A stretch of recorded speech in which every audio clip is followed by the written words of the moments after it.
name's Katie McCall. If you haven't met me before, I'm part of the My Pet Nutritionist team. I'm here this evening to talk to you about really components of a fresh food diet. So if we are, used to feeding dogs and cats our food off of the shelf, and we're very much told we need to feed them, adult cat food, cats need cat food, dogs need dog food. Making the change to a fresh food diet can be the one where people are nervous because they don't have the confidence to make sure the balance is correct.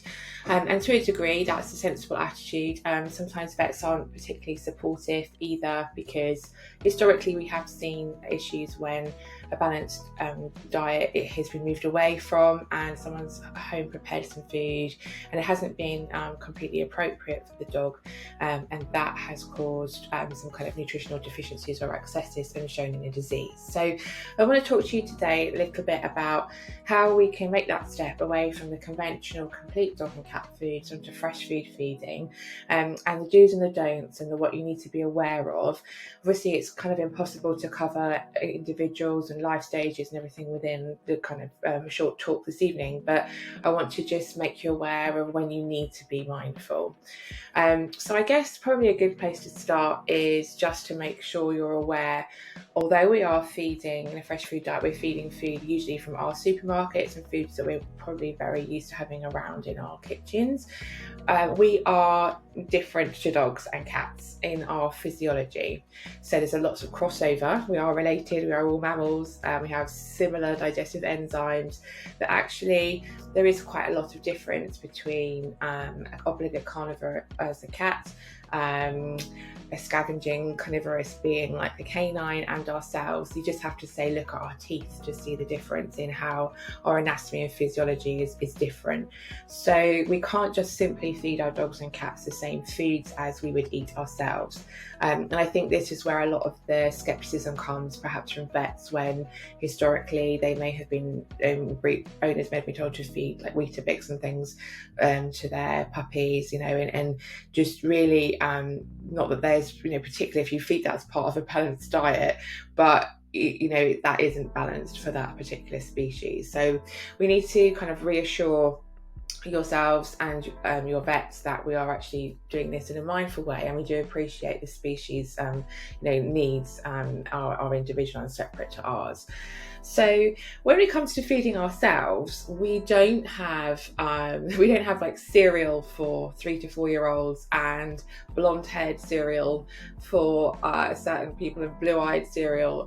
We don't kind of eat that way, but yet the pet food industry has really evolved for like long-haired cats and medium breeds and large breeds. And so how on earth do you get all that into a fresh food diet? And I think a lot of that is about marketing. So there are certain nutrient profiles that we need to stick to for dogs and cats, and really unlike the way we feed ourselves, we don't have a baby and go to the doctors and come out, or the health visitor, and come out with a list of essential nutrients that baby needs for its growth life stage, and know how to feed that.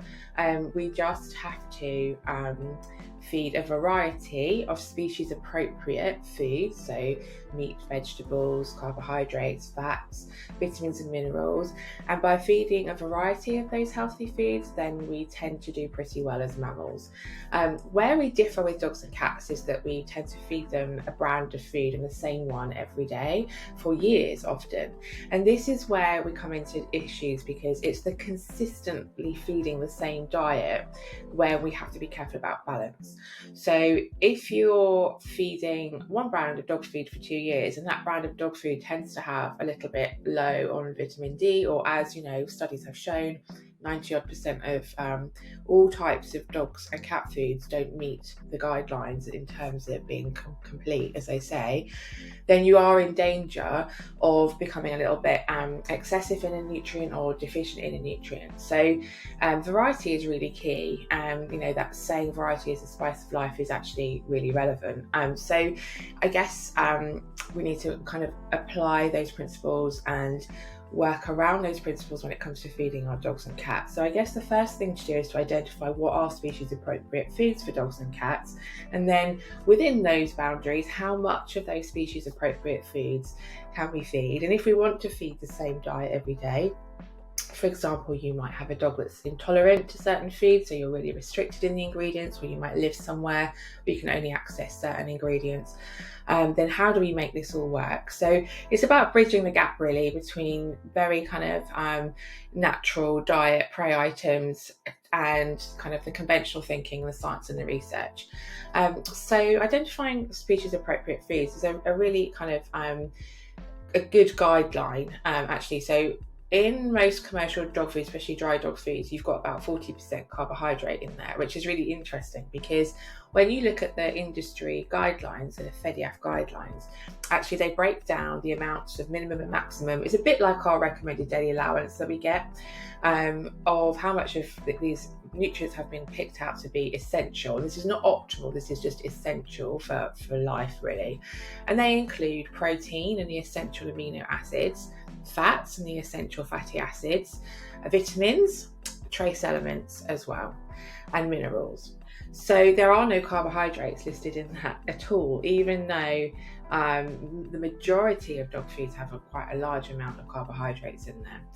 So with bearing in mind those nutritional guidelines, which I know really in depth, and also looking at a more species appropriate whole foods rather than maize and wheat that we tend to put a lot of into our commercial dry dog feeds, how do we kind of marry those two together and create a recipe that ticks all the boxes of FEDIAF, so we know that there are enough essential nutrients, maybe taking one step ahead of that and going for optimal nutrients, and ensuring that that's right if you want to feed that consistently, and how much variety can you have within that. So the reason that I understand this so well as we did, I've done a lot of analysis on fresh food diets against FEDIAF guidelines, and there's databases of nutrient profiles of many foods, so we can build up recipes over time, and also studying a degree in animal physiology and really understanding their digestive system and bioavailability of nutrients and etc.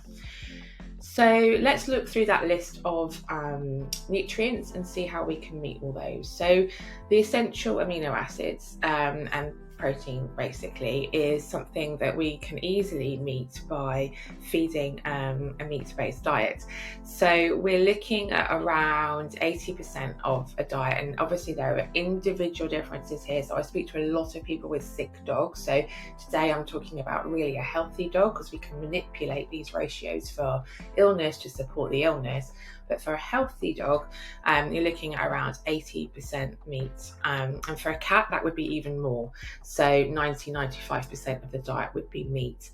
And that will deliver several nutrients. So obviously proteins and all the essential amino acids will come through that meat. Cats differ slightly to dogs, so they have taurine. Taurine is something we need to be mindful of, actually probably both in dogs and cats, but it's more studied in cats.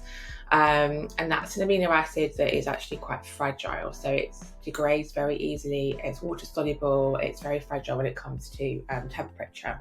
So if you're cooking or freezing and thawing and you've got some like liquids and juices, you need to pour that back over, but you might need to just top up the taurine with a taurine supplement, which is a powder you can get hold of. And for cats in particular, dogs can create taurine from other amino acids, and that will very easily tick off all of your protein and all of your essential amino acids. That's a really easy one to do. So then we have fats, which is a really interesting one. So fat has got a really bad reputation, but actually it is absolutely essential, and there are minimum amounts of fats that we should have in the diet. Now bear in mind that in the fresh food diet you're really not feeding a lot of carbohydrates, so you're not getting any calories from carbohydrates, so we're using protein and fats as the energy source. So you're looking at a fat content in the diet of around 10% is about average. If you're using meat that's below 5%, that's going to be a little bit too lean. And if you're using a meat that's over 15%, depending on your individual dog, it might be a working dog, it might be a growing dog, and you need some more calories in there, then that's considered a higher fat diet, and some dogs might struggle with that if they have health issues. So around 10% fat, and that will deliver the essential fatty acids. Now puppies differ slightly to adult dogs in that there's some research surrounding the benefits of omega-3 for puppies. So omega-3 is actually listed as essential for puppies, but in all honesty, omega-3 is pretty essential in my book for all life stages, because it's just such a beneficial fatty acid. It's not something we need to deliver every day, but it's something that we need to think about and tick and deliver. And essential fatty acids come from different types of oils. So you can use seed oils. Fish oils are very nice. They are very easily bioavailable to dogs. And I particularly like using salmon oil if you can find a nice quality salmon oil, because it brings vitamin D, which is a fat soluble vitamin, which actually we can struggle to get up to minimum standards in a fresh food diet. So either feed some salmon once or twice a week, or using a salmon oil with your meat will help get the fat levels to where they need to be. You can use mackerel as well. White fish has some vitamin D, but not as much as oily fish. So yeah, salmon, anchovies, actually sardines, mackerel, they all kind of bring, and sprats, lots of people feed little sprats. So they're all going to chip away at the omega-3 and the vitamin D, and that will go nicely alongside your meat-based diet. Now, fish, talking about fish, if you wanted to feed solely a fish diet, so fish would be your 80% or your 95% in cats, you can't do that consistently. So you would have very high vitamin D. There's also an enzyme in fish called thiaminase, and again, it depends if you're feeding this raw or cooked. But that enzyme degrades the B vitamin thiamine, and some cats have been found to be thiamine deficient, and actually some dogs as well, if they're fed a high fish diet consistently. I always, it is fragile, so it will be broken down by cooking. So fish-based cooked diets will be probably a lot lower in thiaminase, but I am always slightly suspicious of those complete fresh food commercial diets that are fish based, because to my mind that vitamin D will be quite high in those. So if you are using those foods, then I would have that maybe once or twice a week for fish, and probably use mammalian or avian meats for the rest of the time. Rotating between your meats is also a good idea. So the poultry tends to be quite high in omega-6. So again, if you're feeding like chicken every day, then you're going to have your omega-3 to 6 ratio is going to be a little bit out. So again, variety is key within the proteins and within the meats that you're using, and that way you should cover off your essential amino acids and your essential fatty acids. So they're really the easy ones to tick. And where people get a little bit nervous, I think, is when we think about the trace elements, vitamins and minerals, and probably rightly so. So our big friend here, and something that we need to be very mindful of including in a fresh food diet, is liver. So liver brings things like zinc, copper and vitamin A, which are very hard to get into that diet without adding through a synthetic or a supplement. So liver is really, really good, and you're looking at around 7% liver to be really ideal in terms of hitting the vitamin A and helping with the zinc and the copper levels. So that's really important. And if you can't source liver, spleen and kidney do a good job. They also do bring really nice nutrients to the table, especially iron with spleen for puppies is really good. But they're not liver, so they don't do the vitamin A. So be mindful of that. And then using, like I say, 7% and not too much. So you can go to the other extreme with liver, and cats especially historically suffered from something called hypervitaminosis A, where they were fed all liver diets and they have issues with their spine and they become fused. So all in moderation. And we're kind of trying to replicate a prey item, right? So the liver is probably about 5-7% weight of a prey item. So we're just trying to replicate that. You will find you're still probably a little bit low in some vitamins, minerals and trace elements, and there are several ways that we can get that in. The most important being calcium and phosphorus, especially for puppies and kittens when they're growing. So we need to get that in. The most bioavailable form of calcium is in bone meal, so get hold of some of that, or you can use a calcium carbonate or a seaweed calcium, which are available as supplements. And you'll need to work out and have a plan put together, or a trusted recipe that will tell you how much to feed of that per day. And then you've probably got some things like magnesium and iodine that's still a little bit low. And we can top that up by using kelp powder, superfoods such as spirulina or wheatgrass powder.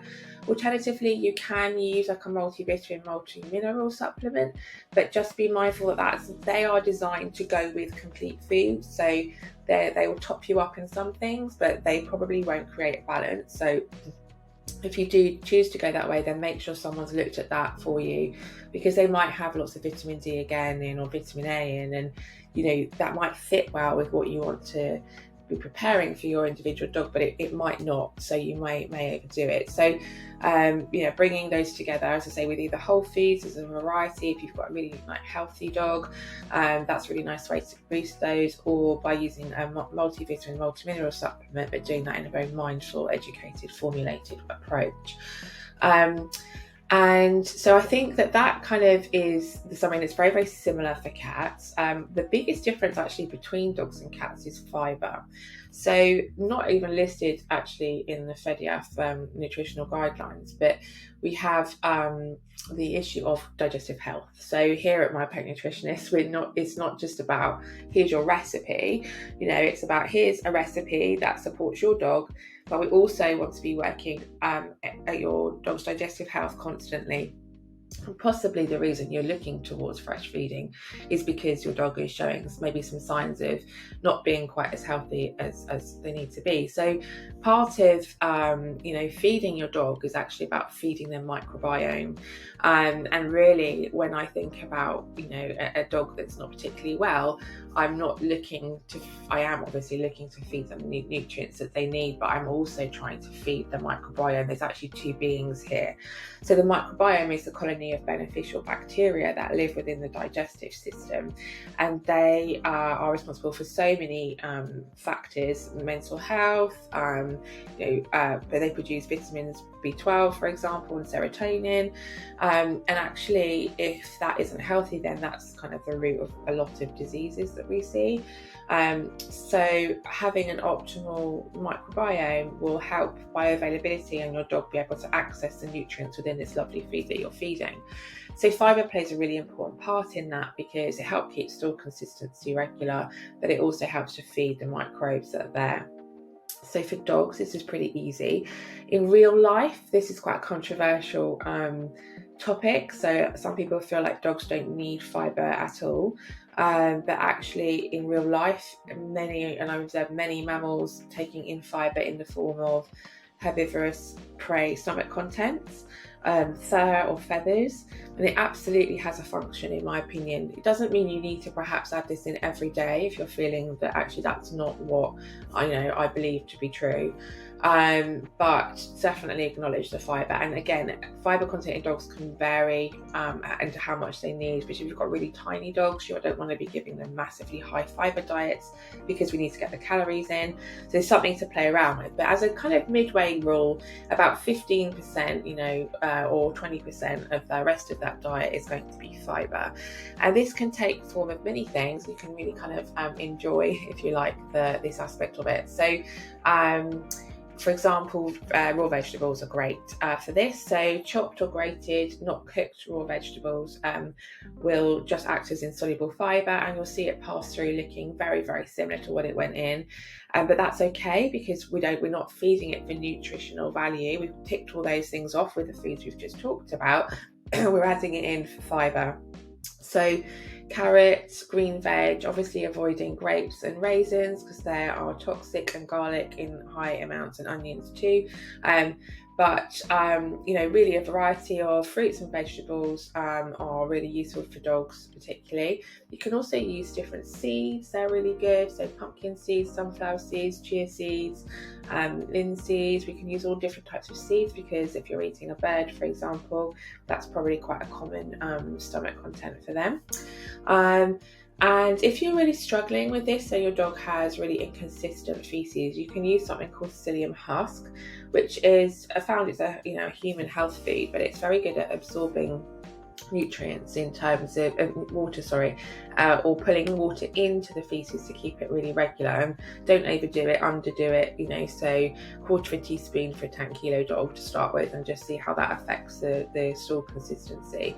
That's another way of getting fibre in, and really then for dogs that kind of rounds off your diet. And for cats, they don't tend to enjoy vegetables quite as much. I do have some success with cooked white potato in some cases, but I tend to use seeds or husk for cats' fibre, and they really probably need like 2 or 3%. Obviously in the wild, or in the wilds of my garden, I observe my cat eating grasses. So access to cat grass, if your cats are indoors, is a nice way to give them that option to add fibre in themselves, rather than putting something in every day. But certainly sprinkling some seeds and offering grass is really, really useful. Wheatgrass, for which we mentioned as a superfood for kind of helping with balance, powdered, cats tend to accept really well on their food, and that helps boost some of those antioxidants and minerals. So that's very similar to cat grass. And there's also my campus grass, which is the up and coming grass, which we tend to use a lot now in cat foods, commercial cat foods. So offering fibre to cats, because they're essential carnivores, they tend to have less fibre requirement and it's less palatable to them. So offering it, and perhaps just occasionally sprinkling seeds and husk on their food, will tick off their fibre and hopefully help you with their digestive health. So that hopefully kind of ticks some boxes in terms of balance for cats and dogs, and it gives you a list of really essential nutrients. So meats for the fats and the proteins, some fibre, some calcium in the form of bone meal, calcium carbonate, and then some superfoods and offal to kind of tick off the trace element boxes, and kelp as well. And then how much to feed your dog. So when it comes to buying a commercial food, we're given a feeding guideline, and that makes it very straightforward for us. But it's different obviously if you're making it yourself. It's actually quite difficult to give you a specific amount, because it will depend on how much fat was in the meat to start with. It will depend on how you're cooking it. So quite a lot of weight is lost sometimes in cooking, or if you're feeding it raw. As a very, very generalized rule, if you're feeding that kind of diet as a raw food, you're looking at 2 to 3% of their body weight. If you're cooking it, you're looking at potentially 3 to 4% of your body weight.